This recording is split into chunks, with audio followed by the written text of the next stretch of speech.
Questa tegola non mi serviva e non ho intenzione di polemizzare con nessuno. Io punto al risultato e spero che tutti capiscano. Poi i cittadini sono grandi e si ricorderanno di chi gioca contro questa città.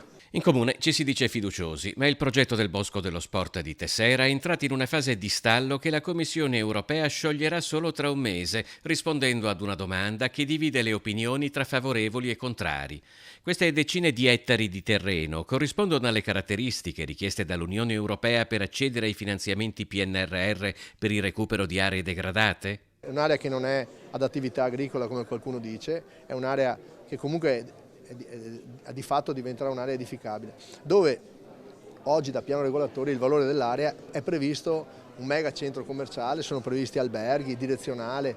In questo caso noi abbiamo tolto tutta quella cubatura, perché noi stiamo impedendo proprio la speculazione urbanistica lì, perché facciamo soltanto lo sport.